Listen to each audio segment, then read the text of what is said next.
नमस्कार। अब तक के सभी समाचारों को लेकर आपके साथ मैं हूं सुखवीर। आप देख रहे हैं आपका अपना चैनल भिवानी हालचाल।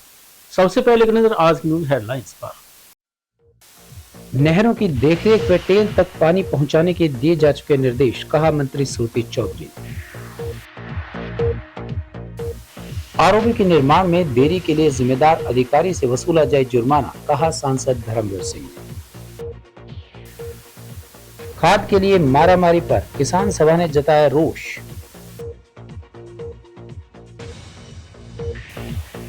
त्रिवेणी जोहड़ी में टैंकर से पानी भरकर की गई छठ पूजा, दिया गया सूर्य को अर्घ्य। बदलते वातावरण के साथ रबी फसलों की बिजाई में हो रही देरी, कहा डॉक्टर मीनू। अब खबरें विस्तार से। सिंचाई मंत्री श्रुति चौधरी ने कहा है कि प्रदेश के सभी नहरों, चैनल व डिस्ट्रीब्यूटर्स की मरम्मत का कार्य युद्ध स्तर पर करवाया जाएगा। उन्होंने तोशाम हलके की करीब आधा दर्जन गांव का दौरा कर लोगों की समस्याएं सुनी। वहीं उन्होंने भोटाना मायमर पर चल रहे सफाई कार्य व आंगनबाड़ी केंद्र का औचक निरीक्षण किया। उन्होंने कांग्रेस को निशाने पर लेते हुए कहा कि पार्टी अभी तक अपना प्रतिपक्ष नेता तय नहीं कर पाई है और संगठन का कार्य भी पूरा नहीं हुआ है। सिंचाई मंत्री श्रुति चौधरी ने ग्रामीणों की समस्याएं सुनने के बाद पत्रकारों से बातचीत करते हुए बताया कि सिंचाई विभाग के तहत आने वाली कैनाल, चैनल व सभी डिस्ट्रीब्यूटरी जो जर्जर हालत में है, उनका मुरम्मत का कार्य युद्ध स्तर पर किया जा रहा है। उन्होंने बताया कि पूर्व मुख्यमंत्री चौधरी बंसीलाल के कार्यकाल में दक्षिण हरियाणा में पीने व सिंचाई के पानी की आपूर्ति के लिए शुरू किए गए लिफ्ट इरिगेशन व्यवस्था को दुरुस्त करने का कार्य किया जा रहा है। अधिकारियों को निर्देश दिए गए हैं कि दक्षिण हरियाणा सहित पूरे प्रदेश की नहरों की देखरेख को बेहतर किया जाए और नहरों के टेल तक पानी पहुंचाना भी सुनिश्चित किया जाए। श्रुति चौधरी ने कहा कि प्रदेश के डार्क जोन वाले ब्लॉकों में पानी के लेवल को ऊपर उठाने के लिए पौंड अथॉरिटी के माध्यम से जमीन के नीचे के पानी को रिचार्ज करने का काम किया जा रहा है। इसे लेकर अधिकारियों को सख्त दिशा निर्देश भी दिए गए हैं। वहीं तोशाम विधानसभा क्षेत्र को लेकर पूछे गए सवाल के जवाब में बताया कि इस विधानसभा क्षेत्र में पीने के पानी की व्यवस्था को जन स्वास्थ्य विभाग से मिलकर दुरुस्त करवाया जा रहा है। बिल्कुल भी नहीं। नांगल चौधरी में मैंने बहुत काम किया है पब्लिक हेल्थ डिपार्टमेंट से। आपको पता है कि वहाँ पे जाने जाते हैं काम के लिए, और मेरे विभाग से कोई दिक्कत, चाहे महेंद्रगढ़ हो, चाहे कोई भी हमारे प्रदेश का कोई भी हिस्सा हो, सबको जो जिस तरीके से प्राथमिकता है उस तरीके से मिलेगा। साकार किया था चौधरी बंसीलाल जी ने।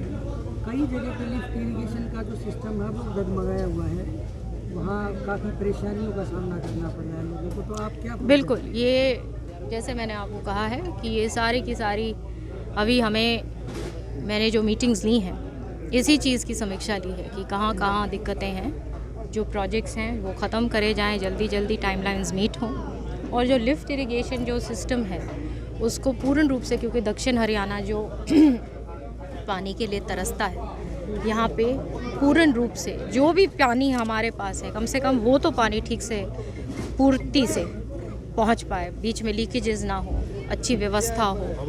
तो वो सारी की सारी चीज़ें अब मैं पर्सनली सारा धन्यवादी दौरे पे हूँ, और यहाँ पे भुरताना गांव में खड़ी हूँ। यहाँ से शुरुआत हुआ है और बहुत अच्छा महसूस हो रहा है। सारे बड़े बुजुर्ग और मेरी प्यारी प्यारी माताएं, बहनें, भाई सब यहाँ पे हैं, और अपनी समस्याएं, जो लोगों को बहुत आस है, जो दिक्कतें हैं वो सामने आ रही हैं, और उनका सारा की सारा जो विभाग, सब अलग अलग डिपार्टमेंट्स के सब अधिकारी मेरे साथ हैं, लगे हाथ। जो आगे करेंगे गांव के लिए वो हम बोल भी रहे हैं और सब नोट कर रहे हैं, और आगे सबको मालूम है कि वो काम जो होने लायक हैं सारे के सारे होंगे। सिंचाई विभाग को लेकर अगर बात करें तो दक्षिण हरियाणा में पीने का पानी और सिंचाई का पानी काफ़ी कम है, पानी को लेकर काफ़ी बंटवारा भी सही से नहीं होता, तो इसको लेकर क्या आपने रूपरेखा तैयार की है दक्षिण हरियाणा के प्यास? ये सही बात है कि हमारा यहाँ पे पानी कम है, और इसलिए चौधरी बंसीलाल जी ने एक ऐतिहासिक यहाँ पे योजना लागू करी थी लिफ्ट इरिगेशन के तहत, और उन्होंने एक इतिहास रचाया था। और आज भी मैंने अधिकारियों को यही कहा है, और यही मेरे दिशा निर्देश हैं कि सारी की सारी नहरों की देखरेख अच्छी हो, और टेल तक पानी जाना चाहिए। पूर्ति जो हमारा हिस्सा है पानी का, रोटेशन जो है वो बिल्कुल समान तरीके से सारी जगह जाना चाहिए और पूरा हक तमाम प्रदेश को मिलना चाहिए जो जिस तरीके से रोटेशन और जो व्यवस्था है, जो चैनल्स की है, जो कैनाल्स की है, वो सारी की सारी जो डिस्ट्रीब्यूटरीज़ हैं, जहाँ जहाँ जर्जर हालत है, जहाँ दिक्कत है, वो सब के सब उनकी मरम्मत, जहाँ नई जगह नया निकालना है, वो सारे के सारे के ऊपर अब युद्ध स्तर पे काम करेंगे। सांसद धर्मवीर सिंह ने कृष्णा कॉलोनी के समीप बनाए जा रहे आरओबी के निर्माण में देरी के लिए जिम्मेदार अधिकारियों की पहचान कर उन पर व्यक्तिगत तौर पर जुर्माना लगाने की बात कही है। बैठक में हिसार से सांसद जयप्रकाश भी उपस्थित रहे। निगरानी कमेटी की बैठक में सांसद ने निर्देश देते हुए कहा कि शहर से अवैध कब्जों को तुरंत प्रभाव से हटाया जाए और डीएपी खाद के वितरण में संबद्ध अधिकारियों के द्वारा किसी भी प्रकार की लापरवाही न की जाए। वहीं उन्होंने सरकार द्वारा चलाई जा रही कल्याणकारी योजनाओं की समीक्षा की। भिवानी की कृष्णा कॉलोनी के समीप बनाए जा रहे रेलवे आरओबी के निर्माण में देरी के लिए सांसद धर्मवीर सिंह ने कहा कि आरओबी के निर्माण में लगभग 1.5 वर्ष की देरी हुई है और इस देरी की वजह से निर्माण कार्य में जो खर्चा बढ़ेगा उसे जुर्माने के रूप में संबंधित अधिकारी से वसूला जाए। इस संबंध में रेलवे के एडीएम दिनेश पुरोहित ने बताया कि आरओबी पर अप्रोच का कार्य बाकी है और सीवर लाइन को शिफ्ट किया जाना है। जैसे ही यह कार्य पूरा होगा तो रेलवे 10 दिन के भीतर अपने हिस्से का काम पूरा कर देगा। इसी प्रकार उन्होंने लोहारू पुल के पास बनाए जा रहे आरओबी की प्रगति की भी समीक्षा की। रेलवे अधिकारी ने बताया कि पहले पाइपलाइन शिफ्टिंग का कार्य जन स्वास्थ्य अभियांत्रिकी विभाग द्वारा किया जाना था, लेकिन अब इस कार्य को रेलवे स्वयं करेगा। उन्होंने बताया कि भिवानी सिटी रेलवे स्टेशन पर फुट ओवरब्रिज का कार्य फरवरी माह में पूरा कर लिया जाएगा। सांसद ने रामनगर डीसी कॉलोनी के समीप अंडरपास का प्रस्ताव भी बनाने के निर्देश दिए। रेलवे अधिकारी ने बताया कि केंद्र सरकार फाटक मुक्त भारत स्कीम के तहत जिले के 30 रेलवे फाटकों को हटाकर उनके स्थान पर अंडरपास बनाएगा। क्योंकि विधानसभा चुनाव बीच में थे इसलिए शायद हम ये मीटिंग नहीं ले पाए। 3 महीने बीत गए क्योंकि यहाँ इस पार्लियामेंट में 3 डिस्ट्रिक्ट हैं, भिवानी, दादरी और महेंद्रगढ़। तो जितने भी केंद्र सरकार हो या प्रांत की सरकार हो, क्योंकि हर डिपार्टमेंट में कहीं ना कहीं भारत सरकार का पैसा इसलिए दिया जाता है ताकि लोगों को इंफ्रास्ट्रक्चर के तौर पर, हेल्थ पर, एजुकेशन पर, पब्लिक हेल्थ पर, जो भी काम है वो काम सुचारू रूप से वो पैसा लगे और उसी लिए ये आज मीटिंग थी। और जयप्रकाश जी क्योंकि इस लोकसभा में इनका बवानी खेड़ा विधानसभा इनके क्षेत्र में है, इनका भी स्वागत और मुझे पूरी उम्मीद है कि हर मीटिंग में ये आज की तरफ पूरा टाइम देंगे ताकि हम मिलजुल के उन समस्याओं का समाधान, चाहे वो प्रदेश सरकार का हो या केंद्र सरकार का हो, और कोशिश यही है आज क्योंकि ये मीटिंग नई पार्लियामेंट बनने के बाद मैं तो पिछली मीटिंग शायद ले चुका था, तो हम मिलके जो भी पैसा आता है वो पैसा सही जगह लगे, उस पैसे की लूट खसोट ना हो। तो ये मीटिंग का मकसद यही होता है और हमें खुशी है कि ज़्यादातर जो अधिकारी हैं वो भी काम करने वाले हैं। कई बार आदमी बहुत सी प्रदेश में आप देखते होंगे निठल्ला टाइप नहीं है, यहाँ पे होता एक्टिव है हर डिपार्टमेंट के आदमी, चाहे वो गांव से का विकास हो, शहर का विकास हो, बिजली का हो, पानी का हो। तो ये सारी ये जो एक्शन टेकन रिपोर्ट है वो भी हमने पढ़ ली, देख लिया। जो भी हमने पिछली बार भी जिम्मेवारी लगाई थी उसके ऊपर भी पूरा इन्होंने एक्शन लिया है और उस काम को किया है। उम्मीद यही करते हैं कि सही समय पर पैसा खर्च हो।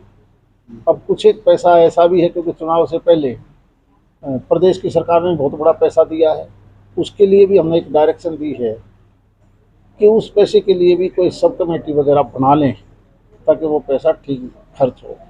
जी बता दिया, मॉनिटरिंग इन्वॉल्वमेंट की एक कमेटी है जो देश और प्रदेश की सरकारों का पैसा गांव शहर के विकास के लिए आता है, अलग अलग विभाग में आता है। उसका बंटवारा ठीक है, काम कितनी ग्रांट लगी, कितना पैसा लग गया, कितना बाकी है, ये सब चीज़ें आज हमने, क्योंकि नई पार्लियामेंट बनने के बाद मैं तो पहली बार, क्योंकि हिसार पार्लियामेंट क्षेत्र का हिस्सा भवानी खेड़ा तो आया हूँ,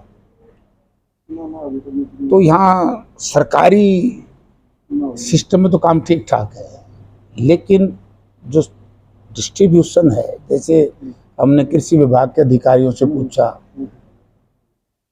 डीएपी और यूरिया को लेकर के, और जिस तरीके की बात उन्होंने हमसे बताई, और हमारे साथी धर्मवीर जी भी कह रहे थे लड़ाई, देखिए लड़ाई बहुत टाइम से चल रही है। मैं भी इस विभाग का मंत्री रहा हूँ 36 साल पहले। हमें ये पता है कि वे कब किस देश से यूरिया डीएपी हमने इंपोर्ट करना है, और हमें ये भी पता होता है कि भारत सरकार ने उसके सर्वे के हिसाब से कितने हेक्टेयर हमने गेहूं लगानी है, कितना सरसों, कितना हम लोग खपत कितनी। मैं ये कहना चाहूँगा कि ये समय पर नहीं संभले, समय पर इसकी प्रोक्योरमेंट नहीं हुई, समय पर देश में नहीं ला सके, आज जिसकी वजह से किसान दुखी है। दूसरा, जो हमारी प्रदेश की सरकार है, या तो उसको ये ज्ञान नहीं है कि हरियाणा प्रदेश में एक ही समय में अलग अलग मौसम है। जैसे धान की बिजाई की जो जमीन है हमारी, कैथल, करनाल, कुरुक्षेत्र, जींद और हिसार का पार्ट, तो वहाँ आज से 15 दिन पहले हमें डीएपी की जरूरत थी, जब तो डीएपी नहीं आया। और प्रदेश का कृषि मंत्री एक तरफ कह रहे हैं कि हमें डीएपी की कोई कमी नहीं, और दूसरी तरफ से उकुलाना के अंदर एक किसान अपनी शहादत दे रहा है। 2-2.5 एकड़ का मालिक है बेचारा, उसके पास वो साधन नहीं था। ये निर्दयी काम जो हुआ है ये ठीक नहीं है। मैं सरकार को कहना चाहूँगा कि अब यूरिया की जरूरत पड़ेगी। ये तो ये काम कर रहे हैं, जब डीएपी नहीं था तब तो इनके गोदामों में यूरिया है। आज यूरिया की जरूरत नहीं, डीएपी की जरूरत है, और जब यूरिया की जरूरत पड़ेगी इन पे डीएपी नहीं मिलेगा। सरकार द्वारा किसानों को डीएपी खाद उपलब्ध नहीं करवाने को लेकर किसान सभा ने प्रदर्शन किया। किसान सभा के उप प्रधान ओम प्रकाश कामरेड ने बताया कि किसान खाद के लिए मारे मारे फिर रहे हैं, लेकिन फिर भी किसानों को अभी भी लाइनों में खड़े होने पर मजबूर होना पड़ रहा है। वहीं उन्होंने वितरण अधिकारियों पर किसानों को टोकन नहीं देने के आरोप लगाए। उन्होंने प्रशासन से किसानों को डीएपी खाद उपलब्ध करवाने की मांग की। अनाज मंडी स्थित सरकारी खरीद केंद्र पर किसान सभा ने रोष जताया और कहा कि 3-4 रोज पहले खाद का एक रैक भिवानी में पहुंचा था, लेकिन फिर भी किसानों को खाद नहीं मिली, तो उन्होंने अपने चहेतों को खाद दिए जाने का आरोप भी लगाया था। वहीं उनका कहना था कि खाद की कोई कमी नहीं है, लेकिन फिर भी दिन रात लाइनों में लगे रहते हैं। किसान सभा द्वारा खाद को लेकर प्रदर्शन किया गया और सभा के उप प्रधान ओम प्रकाश कामरेड समेत सदस्यों ने कहा कि प्रशासन इसको संज्ञान में लेते हुए बाकायदा लिस्ट लगवाए, कितनी मात्रा में डीएपी खाद आई, कितनी वितरित की जा चुकी है, कितनी बकाया है, ताकि किसानों को दिन रात लाइनों में खड़ा न रहना पड़े। इसके साथ ही उन्होंने प्रदर्शन करते हुए कहा कि यदि किसानों को जल्द खाद नहीं मिली तो धरना दिया जाएगा। मैं कामरेड ओम प्रकाश अखिल भारतीय किसान सभा का जिला उप प्रधान हूँ। आज यहाँ 134 नंबर के पास हमारे किसान इकट्ठे हो रहे हैं और वो डीएपी की मांग कर रहे हैं। यहाँ सरकारी स्टॉक में डीएपी खत्म हो गया है और प्राइवेट दुकानों पर डीएपी है। हमने डीडीए साहब से बात करी है कि भाई ये किसान आए हुए हैं, फसल का टाइम है, भारी परेशान है। रात को भी यहाँ सैकड़ों किसान सो रहे थे, जब सुबह पता लगा कि भाई खाद नहीं आ रही। ये प्राइवेट दुकानों पर खाद है। डीडीए साहब को हमने बोला कि आप खाद दिलाओ उनको डीएपी। उन्होंने अभी बोला है मैं मीटिंग में हूँ, अधिकारी को भेजता हूँ। हम उस अधिकारी का इंतजार कर रहे हैं। इन तमाम किसानों को डीएपी खाद दिलवा के यहाँ से जाएंगे, ये कहना चाहते हैं। और हरियाणा सरकार को भी कहना चाहते हैं, जिला प्रशासन को भी कहना चाहते हैं कि यहाँ एक अधिकारी नियुक्त करे, जो भी किसान गांव से आता है उस किसान को डीएपी खाद दिलवाए। ये स्टॉक कर रखे हैं बहुत से हमारे व्यापारी भाइयों ने जो दे नहीं रहे। हम व्यापारी भाइयों के खिलाफ नहीं है, वो भी हमारे भाई हैं, लेकिन जो किसान है वो परेशान है। और प्रशासन ने, विशेषकर कृषि विभाग ने, ये व्यवस्था करनी चाहिए कि कोई भी किसान आए उसको डीएपी के बगैर वो ना जाए। ये ऐसा हम कहना चाहते हैं। मैं ये कहना चाहता हूँ, जब कट्टे दे रखे हैं और रिपोर्ट है तो यहाँ पर वो लिस्ट लगनी चाहिए कि किस दुकान के ऊपर कितने कितने कट्टे दिए हुए हैं, और वो रोज़ दर्ज होना चाहिए कि उस दुकान पर से कितने कट्टे बिक लिए और कितने बकाया है। क्योंकि वो इससे कोई फ़ायदा नहीं है कि हमारे को डीडीए ये कह दे कि यहाँ पर सप्लाई करी हुई है प्राइवेट को, और हमें यही नहीं पता किस दुकान पर कितनी सप्लाई हुई है, और सप्लाई हुई है तो उसमें कितना कितना वितरण होने लग रहा है। इसलिए हम ये कहना चाहते हैं, डीडीए को हमने टाइम दिया है कि आप जल्दी से जल्दी अधिकारी को भेजिए और एक अधिकारी के यहाँ पर ड्यूटी लगाइए। अगर ड्यूटी नहीं लगाओगे तो ये आंदोलन जारी रहेगा और आंदोलन ऐसे कोई शांतिप्रिय नहीं रहेगा। ये हम जा करके उस डीडीए के ऑफिस को भी घेरेंगे, डीसी ऑफिस को भी घेरेंगे और जब तक किसान को न्याय मिल जाएगा, खाद नहीं मिल जाएगी, हमारी ये लड़ाई जारी रहेगी। क्योंकि ये कह देने से पता नहीं होता कि सरकारी स्टॉक समाप्त हो गया। सरकारी स्टॉक समाप्त हो गया तो प्राइवेट तो काफ़ी स्टॉक खड़े हैं, पर किसानों को तो नहीं पता कि किस दुकान के ऊपर कितना स्टॉक दे रखा है। अगर वो स्टॉक की लिस्ट यहाँ पर लग जाए, किस दुकान पर कितना दिया हुआ है, और रोजाना वो ये पता लगे कि उस दुकान से इतना जालिया इतना रह गया, तो किसान उसी प्रकार से उस दुकान के विरुद्ध कदम उठा सकता है, संगठन भी। और दूसरी बात है जो राजनीतिक लोग हैं, जब ये भिवानी शहर के अंदर वैसे तो काशी बोलते हैं, काशी में 3-3 4-4 मंत्री पड़े हैं और वो सोए पड़े प्रतापल खा के सो रहे। बैंक कॉलोनी स्थित त्रिवेणी जोहड़ी पर पूर्वांचल सेवा समिति के द्वारा छठ पर्व पर पूजन कार्यक्रम का आयोजन किया गया। तालाब सूखा होने के बावजूद भी समाज के लोगों ने टैंकर से पानी डलवाया। 4 दिनों से छठ मैया का निर्जला व्रत कर रही महिलाओं के द्वारा उगते सूर्य को अर्घ्य दिया गया। वहीं पुरुषों ने भी तालाब में डुबकी लगाकर सूर्य भगवान व छठ मैया की पूजा की।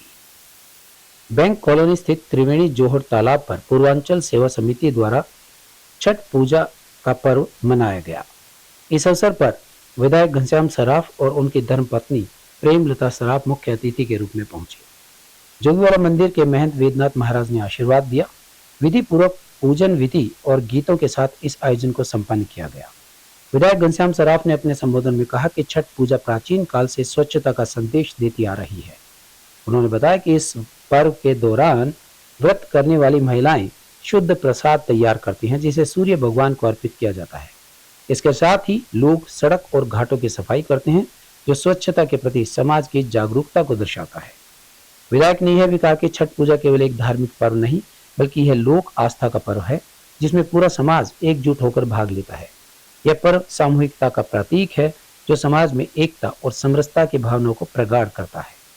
भाजपा नेता ठाकुर विक्रम सिंह ने कहा कि छठ पूजा का पर्व पूरे हिंदुस्तान में मना रहे हैं।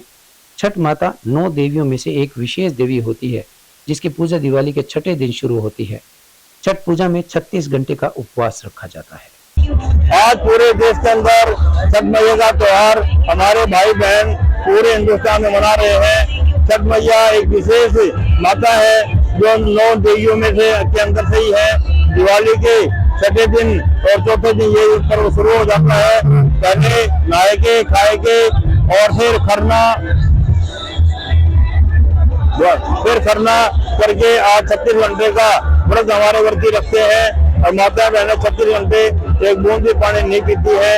आज छिपते सूर्य को अर्घ दिया जाता है और कल सुबह उगते सूर्य की पूजा की जाएगी। इस प्रकार से त्योहार है कि छिपते सूर्य का भी और उगते सूर्य का भी दोनों का ही बहुत महत्व है। भगवान दीनानाथ यानी सूर्य को देवता की पूजा होती है और अपने पति की और अपने बच्चों की लंबी आयु के लिए, अच्छे स्वास्थ्य के लिए यह पूजा की जाती है। हम छठ पर्व के ऊपर बनाया, इसको नहाए खाए भी बोलते हैं, नहाए और खाए। तो ये बहुत 36 घंटे का पर्व जो हमारी बहनें कर रही हैं, मैं इनको हार्दिक अभिनंदन करता हूँ, स्वागत करता हूँ। क्योंकि समाज के किसी भी वर्ग के द्वारा ये कार्यक्रम किया जाता है तो हम सब इसमें शामिल होते हैं। और अच्छी बात है कि प्रदेश में सब जगहों पर ये पर्व के कार्यक्रम चल रहे हैं। कल हमारे मुख्यमंत्री नायब सैनी जी ने भी एक जगह पे शामिल होकर ये दर्शा दिया था कि पूर्वांचल का कोई भी व्यक्ति अपने आप को बाहर का न समझे, हरियाणा प्रदेश का समझे। और हरियाणा प्रदेश का जब एक गौरव बढ़ाने का बात आती है तो ये पूर्वांचल समाज के सभी लोग इकट्ठे होकर जब हमारा मान सम्मान करते हैं, हम इनके कार्यक्रम में आके इनके द्वारा बनाया गया जितना भी कार्यक्रम है, मैं इन बहन बेटियों का स्वागत करता हूँ। की तरफ से मैं सभी भाइयों को छठ पूजा की बहुत बहुत बधाई देती हूँ और सभी बहनों को छठ पूजा की बधाई देती हूँ कि उन्होंने 36 घंटे निर्जल उपवास रख के जो छठ पूजा की है, उसमें मुझे आने का गौरव प्राप्त हुआ और मैंने भी माँ से मन्नत मांगी है माँ इसी तरह छठ पूजा हमेशा चलती रहे। की तरफ से राम राम और पूरी पूर्वांचल सेवा समिति की तरफ से राम राम जी। आज छठ पूजा का महापर्व का आयोजन किया गया था पूर्वांचल सेवा समिति की तरफ से, जो हम पिछले 3 सालों से लगातार करते आ रहे हैं।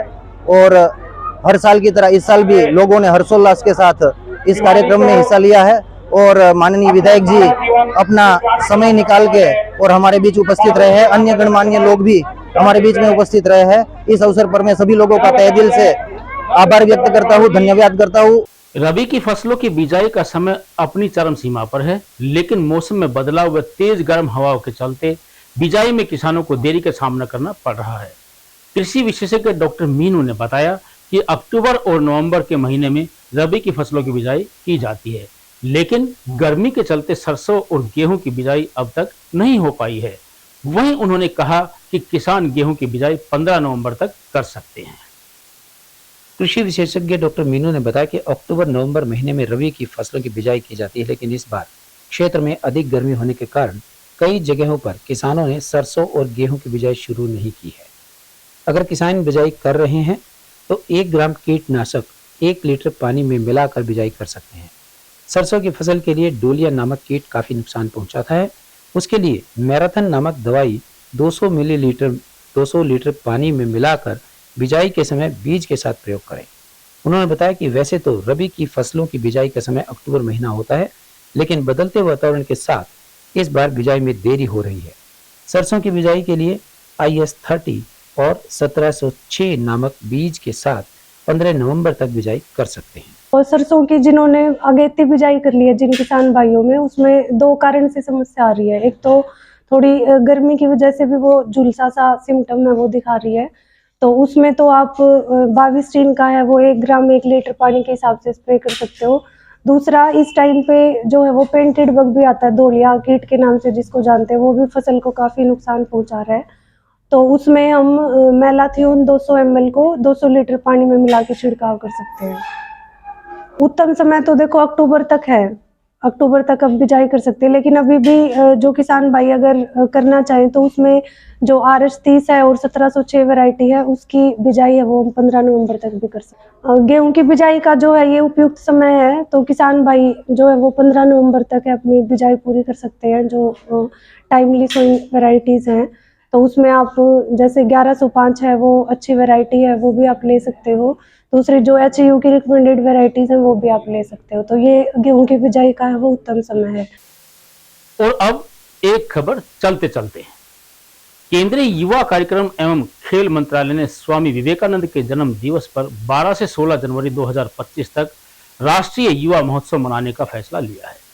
युवा महोत्सव मनाने का उद्देश्य देश में अनेक लोक परंपराओं को लुप्त होने से बचाने के साथ युवाओं में उनके प्रति जागृति लाना है। यह एक अच्छी पहल है। इससे न केवल लुप्त होती परंपराओं को बढ़ावा मिलेगा, बल्कि युवाओं में भी अपनी परंपराओं एवं संस्कृति के प्रति जागरूकता आएगी। इसी कड़ी में 18 व 19 नवंबर को जिला स्तरीय युवा महोत्सव का आयोजन किया जाएगा। जिला स्तर पर युवा महोत्सव के लिए इच्छुक युवा 12 नवंबर तक भिवानी के राजकीय ITI में आवेदन कर सकते हैं।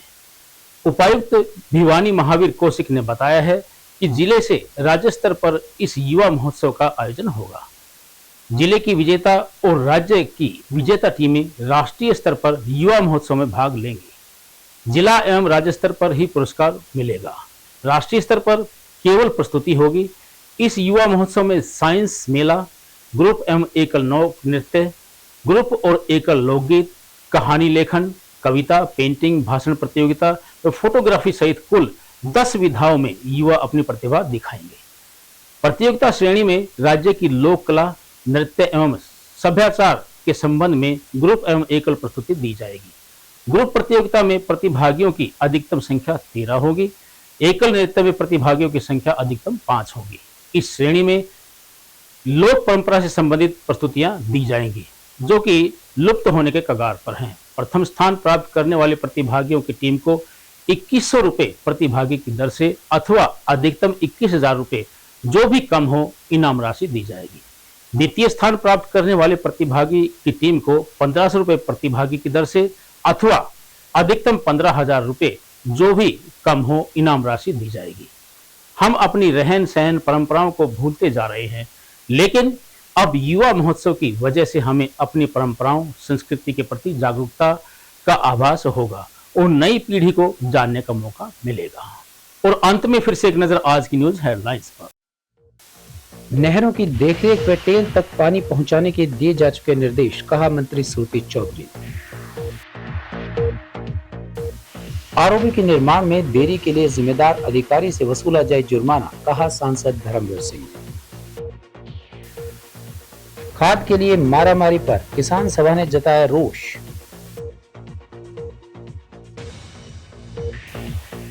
त्रिवेणी जोहड़ी में टैंकर से पानी भरकर की गई छठ पूजा, दिया गया सूर्य को अर्घ्य। बदलते वातावरण के साथ रबी फसलों की बिजाई में हो रही देरी, कहा डॉक्टर मीनू। अब मुझे दीजिए इजाजत, देखते रहिए आपका अपना चैनल भिवानी हलचल।